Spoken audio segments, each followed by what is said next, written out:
Cześć i czołem. Dziś porozmawiamy sobie o takiej zapomnianej wojnie, z której udało mi się zdobyć medal. Medal bardzo niepozorny, pisany w dwóch językach, rosyjskim i arabskim, gdzie na rewersie jest napisane od wdzięcznego narodu afgańskiego. Zaczęło się to w 1979 roku, ale oczywiście, żeby to zrozumieć, musimy zacząć od początku. Radziecka interwencja w Afganistanie. Serdecznie zapraszam. Zabijają giną bez sensu i poszli się dumni z czerwonym sztandarem na czele. Jak wasi ojcowie przed laty, jak wasi dziadowie przed laty, ale oni walczyli. Afganistan. Wspaniała, majestatyczna kraina, pełna łysych gór pośród niczego. Przez tysiące lat szły tamtędy karawany, na przykład Jedwabny Szlak, wielkie armie, uciekinierzy z sąsiednich krajów, ale ogólnie miejsce samo w sobie nie jest atrakcyjne do życia. Poza łysymi górami są tam tylko nieliczne rzeki i oazy. No i w dolinach rzek i wokół oaz jest trochę wody i tylko tam cokolwiek rośnie. Cały kraj ma tylko kilkuprocentowe zalesienie i nawet jeśli jest już woda i coś nam wyrośnie, to plony będą liche. To nie jest najmilsze miejsce do życia. 2000 lat temu pojawili się tam Ariowie, Ariów wyparli Persowie, następnie przybyli tam Grecy i Macedończycy pod wodzą Aleksandra Wielkiego i tchnęli trochę życia w tę pustynię, budując tam wspaniałe miasta i zasiedlając je swoimi ziomkami, nadając im w nagrodę własność za podboje ich armii. Potem znowu zostali wyparci, przyszli po nich Kuszanowie, byli tam Hunowie, potem znowu Persowie, potem pojawili się zaś Arabowie i przynieśli ze sobą islam. Kraina ta nie dość, że sama z siebie jest biedna, to jeszcze notorycznie dzieją się tam jakieś wojny. System, jaki tam się przez tysiące lat utrzymywał, nie potrzebował państwa. Oparciem była rodzina, a w szerszym znaczeniu tego słowa klan. Dlatego dziś w Afganistanie można znaleźć ślady nawet tych sprzed kilku tysięcy lat podbojów. Afgańczycy mówią kilkudziesięcioma językami.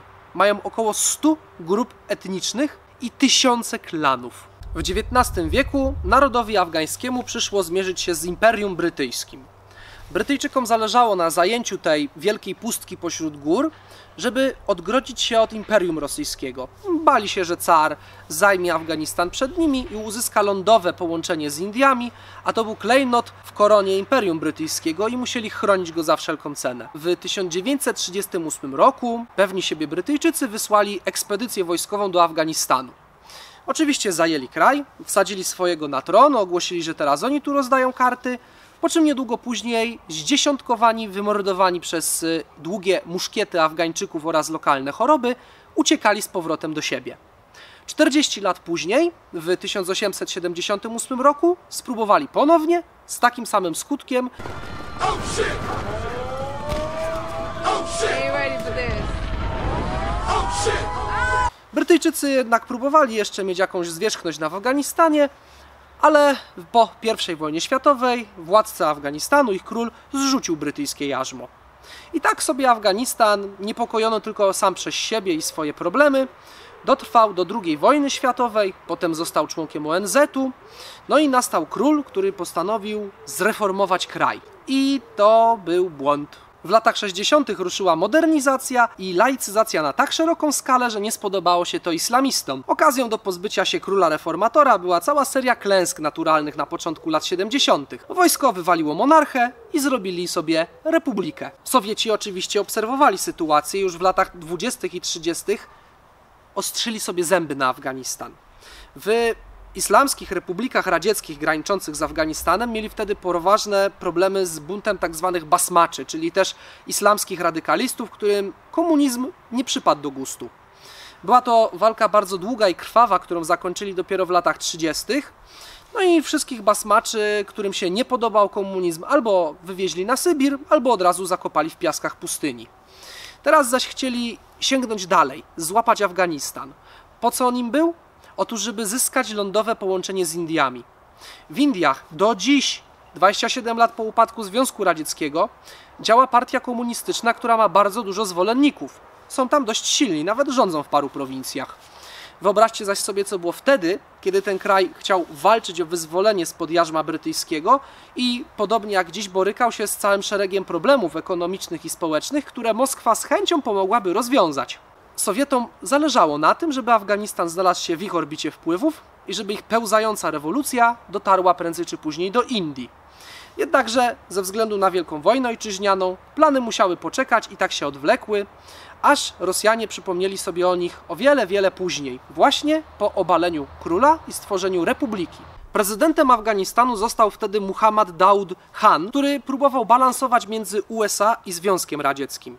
Niestety facetowi nie za dobrze to wyszło, bo Sowieci uważali go za prozachodniego zdrajcę, a Zachód uważał go za lewaka. W efekcie tego sytuacja zaczęła wymykać mu się z rąk, zaczął popełniać coraz więcej błędów, ludzie zaczęli się bulwersować, a on odpowiedział represjami. Oni na represję odpowiedzieli agresją, więc on odpowiedział przemocą totalną. Im bardziej nie kontrolował sytuacji, tym więcej ludzi tajna policja mordowała bądź torturowała, przez co jeszcze więcej ludzi wychodziło na ulicę, przy czym paranoja się coraz bardziej poszerzała, rozszerzała, no i któregoś dnia zlikwidowali go oficerowie wojska, bo się bali, że przyjdzie czystka i będą następni. Sowieci wykorzystali chaos i wsadzili na prezydenta swojego ziomka, Nur Muhammada Tarakiego. Ten zaś już był komuchem pełną gębą. Postanowił zrobić to, co zaczął król. Zlaicyzować i unowocześnić społeczeństwo. A więc reforma rolna. Zabieramy bogatym, rozdajemy biednym albo tworzymy z tego nierentowne gospodarstwa państwowe. Zakazujemy islamu, wyzwalamy kobiety, dajemy im prawa wyborcze, przymusowo uczymy wszystkich czytać i pisać, modernizujemy kraj w tempie przyspieszonym, a jak się komuś nie podoba, to wycieczka helikopterem na pustynię albo od razu na ulicy kulka w łeb. Koleś był tak radykalny, że ludzie dostali szału. Wyobraźcie sobie kraj, 90% analfabetów, z dziada pradziada, oni nawet kupę robili w tym samym miejscu między tymi samymi skałami. Stare, wąsate Achmedy brały sobie 12-latki za żony, a tu nagle przychodzi jakiś komunista z kałachem i mówi, że od tej pory nie mogą dzieci brać sobie za żony i się rozmnażać i nie mogą czcić Allaha i mają używać papieru do tyłka zamiast ręki. No i tym sposobem zbudował sobie świetną opozycję, która momentalnie zjednoczyła kraj i go znienawidziła. U Tarakiego, tak samo jak u Dauda, im bardziej mu nie wychodziło, tym więcej ludzi tajna policja mordowała.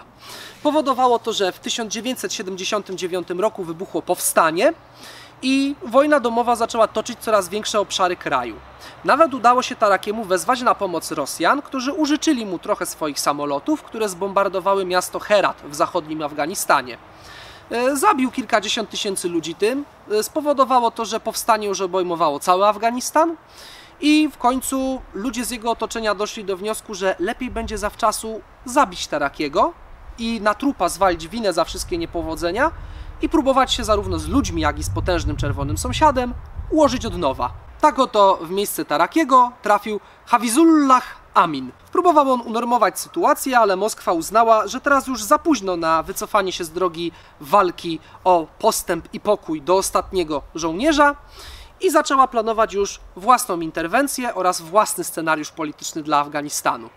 Z naszego punktu widzenia zastanawiającym może być, czemu Moskwie tak bardzo zależało na tych łysych górach pośród niczego. Już wtedy nie planowali inwazji idei komunistycznej na Indię, ale bali się czegoś zupełnie odwrotnego. Wiedzieli, że Ameryka może próbować rozwalić ich od środka. Afganistan był już zdestabilizowany, był blisko, bo bezpośrednio lądowo połączony ze Związkiem Radzieckim i to z republikami zamieszkanymi w większości przez muzułmanów i był islamskim ciemnogrodem. Było więc duże ryzyko, że za pieniądze CIA tacy współcześni islamscy ekstremiści będą przekraczać granice, wchodzić do Związku Radzieckiego i tam próbować robić powstania w imię Allaha, żeby wyzwolić swych komunistycznych braci, no bo doznali oni przecież takiej samej krzywdy, jak oni pod rządami swoich prezydentów, próbujących ich na siłę modernizować.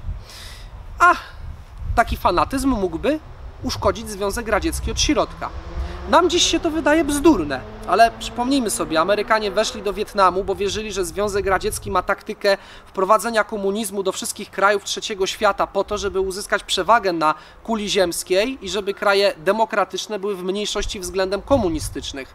Jedna i druga strona zimnej wojny myślała dość abstrakcyjnymi z dzisiejszego punktu widzenia kategoriami I Rosjanie naprawdę serio bali się tego, że islamiści będą przenikać do nich i będą walczyć z komunizmem. No więc najlepiej jest zrobić to, co wychodzi im od lat, czyli wyeksportować wojnę do sąsiada.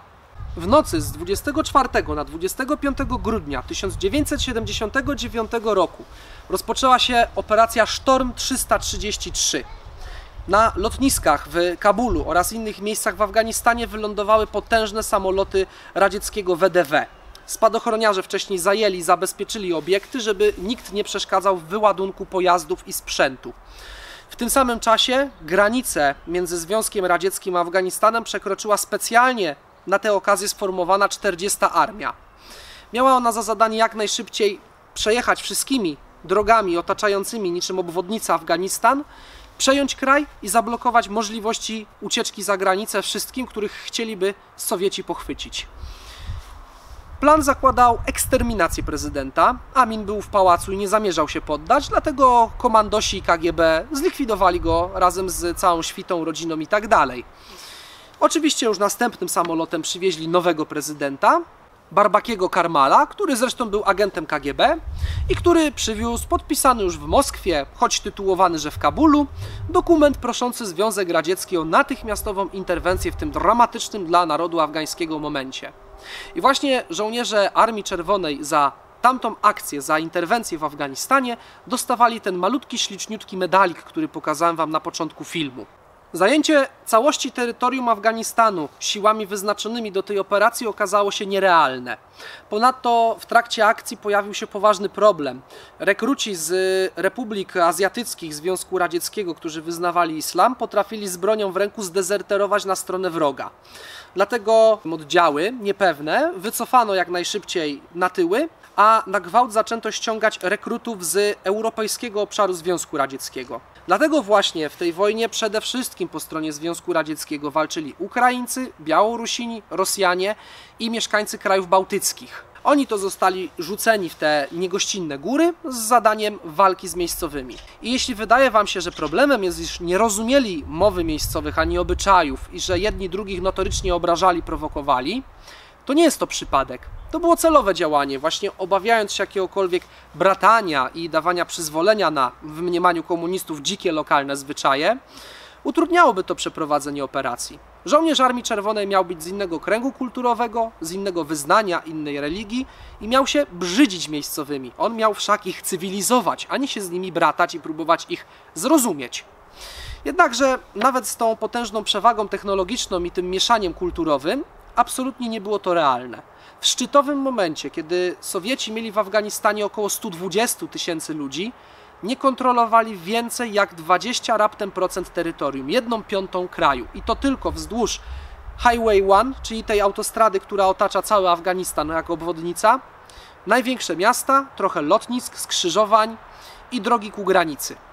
Nie byli w stanie wejść w wysokie góry i wyskurzyć stamtąd bojowników, gdyż było to zadanie wymagające absolutnej pacyfikacji ludności cywilnej. Co nie oznacza, że nie próbowali. Armia Czerwona dokonywała w Afganistanie zbrodni, których hitlerowcy by się nie powstydzili.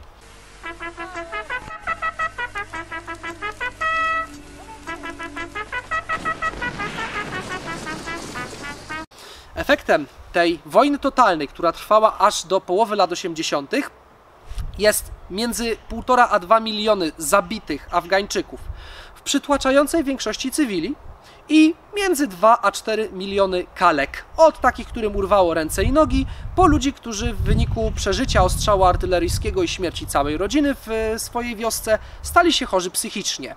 Gdy dowództwo Armii Czerwonej zauważyło, że nie są w stanie wygrać tej walki i opanować 100% kraju, zmienili taktykę. Skupili się na ochronie szlaków komunikacyjnych oraz punktowych uderzeniach, które mogą na chwilę zatrzymać bądź sparaliżować przeciwnika. Potrzebowali jednak do tego odpowiedniego narzędzia. Nie jesteśmy w stanie przecież pilnować, nawet mając 120 000 ludzi, kilku tysięcy kilometrów dróg, mostów i tak dalej przez całą dobę, a w walce potrzebujemy narzędzia precyzyjnego, które szybko dotrze na miejsce akcji, bardzo precyzyjnie uderzy w przeciwnika, gdyż jest to zwykle mała grupka kilkunastu bojowników i będzie w stanie zagwarantować skuteczną osłonę żołnierzom na ziemi.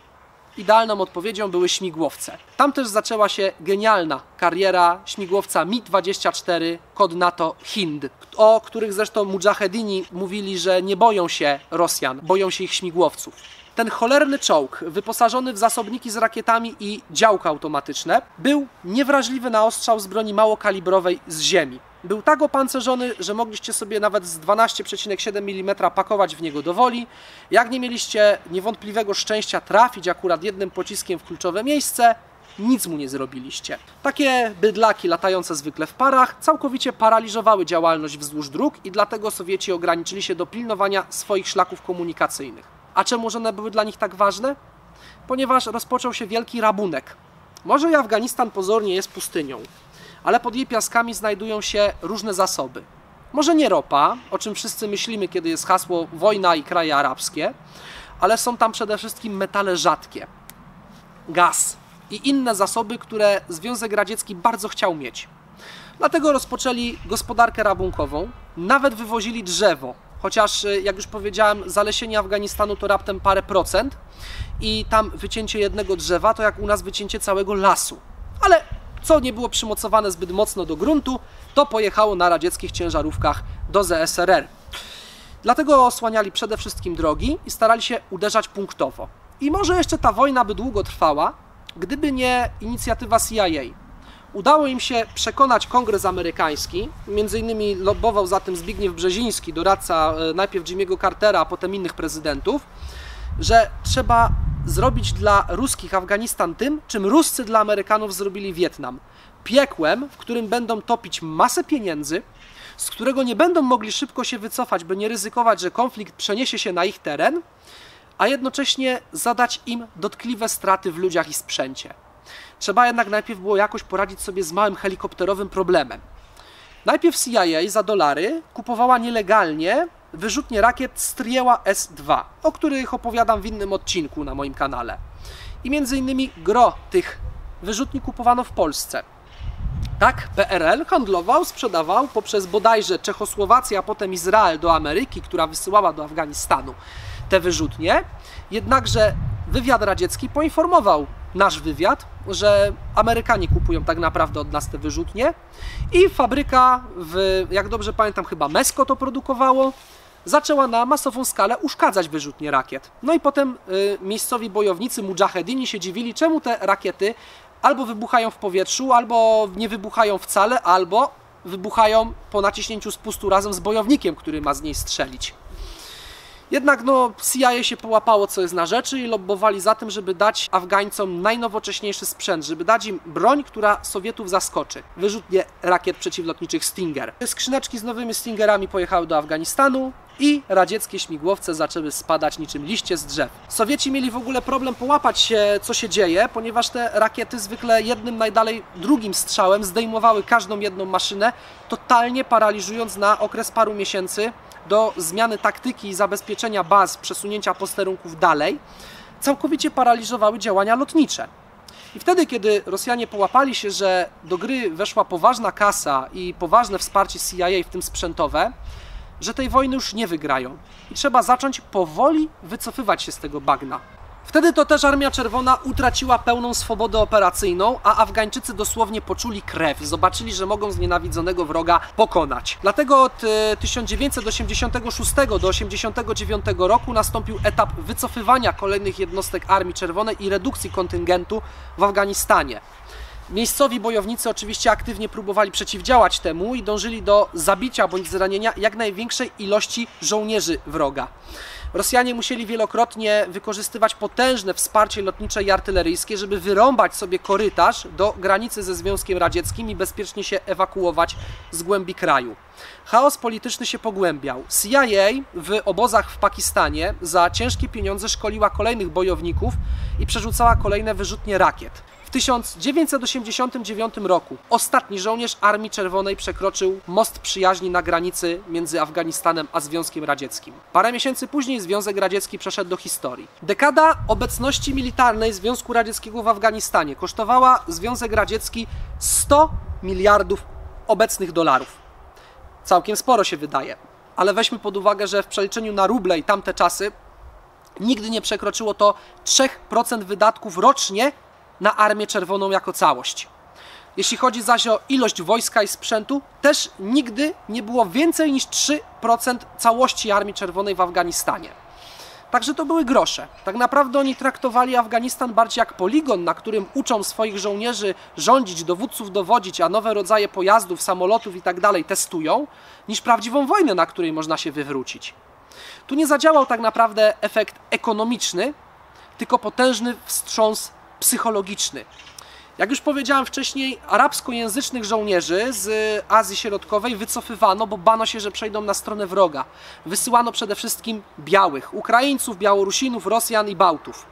Oni wracali w swój rejon zamieszkania okaleczeni, z zespołem stresu pourazowego, wściekli, rozczarowani, okradzeni ze swojej młodości i siali ferment.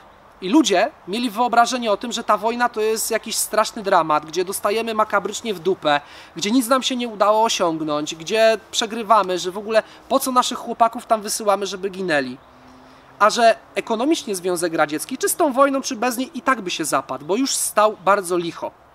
Ale to spowodowało, że ludzie zaczęli to łączyć jedno z drugim, że bo tam zamiast dać na szpitale, na dzieci, na edukację, to marnujemy te pieniądze w tym Afganistanie. I zaczął się ferment. Amerykanie rozegrali ruskich tak samo, jak Ruscy rozegrali Amerykanów, kiedy żołnierze amerykańscy wracali z Wietnamu, też okaleczeni, też fizycznie i psychicznie. I Sowieci sponsorowali w Ameryce cały ruch pacyfistyczny, żeby jak najbardziej podjudzał resztę społeczeństwa, żeby byli przeciwni wojnie, żeby Amerykanie zwinęli swoje zaangażowanie militarne. Teraz Amerykanie wyciągnęli lekcję i zaczęli robić to samo, tylko na ruskich. Przy okazji pozwolę sobie jeszcze wyciągnąć inną kwestię. Bardzo dużo ludzi w Polsce mówi, że w 1981 roku i później, kiedy u nas był stan wojenny i sytuacja w Polsce była niepewna, jest przytaczany argument, że Jaruzelski musiał wprowadzić stan wojenny, bo inaczej Ruscy by interweniowali.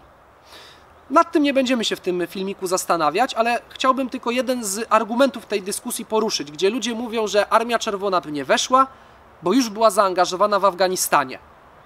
Tylko że w 1981 roku tam było mniej niż 2% całości sił Armii Czerwonej zaangażowanych i w dodatku we wczesnym etapie dopiero zaczęło się przerzucanie rekruta z części europejskiej do części azjatyckiej Związku Radzieckiego. A poza tym, jakby chcieli do nas wejść, to zrobiliby ten sam numer co w Afganistanie. Do nas, żebyśmy się nie porozumiewali, nie bratali z żołnierzami wkraczającej Armii Czerwonej, przysłaliby tych, których odesłali, bo cofnęli z Afganistanu. Ale to czysto z taktycznego, wojskowego punktu widzenia. Co nam z tego zostało? Związek Radziecki się rozpadł, a Afganistan znów pogrążył się w wojnie, jak od tysięcy lat.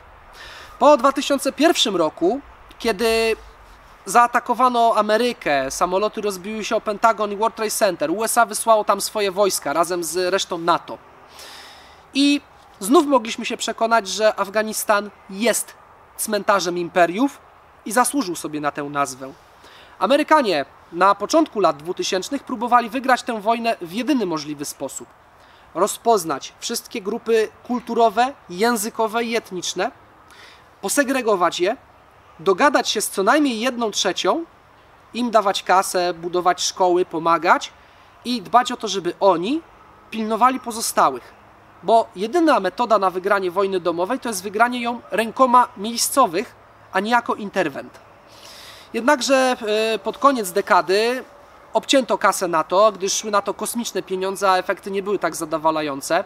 Znów zagrała opinia publiczna, która mówiła, że nas bardzo dużo ginie, za dużo żołnierzy jedzie tam umierać i nic z tego nie wynika. Kiedy tak naprawdę to Afgańczycy ginęli dziennie tysiącami, a Amerykanów nawet jak zginęło kilku, to za cenę życia całej wioski. U nich to się chyba Kiszłak nazywa, jak dobrze pamiętam, wiocha. Ale opinia publiczna zrobiła swoje i znów trzeba było się wycofać stamtąd i kraj pogrążył się w chaosie. I de facto może lepiej było ich w latach 60. zostawić w świętym spokoju i pozwolić, żeby sami się rozwijali, jak im się podoba. A tak to i Wielka Brytania, i Rosja, i Ameryka, i masa innych krajów ma teraz traumatyczne wspomnienia związane z tym kawałkiem ziemi. Dziękuję, żegnam się i cześć. Soldiers, they will come.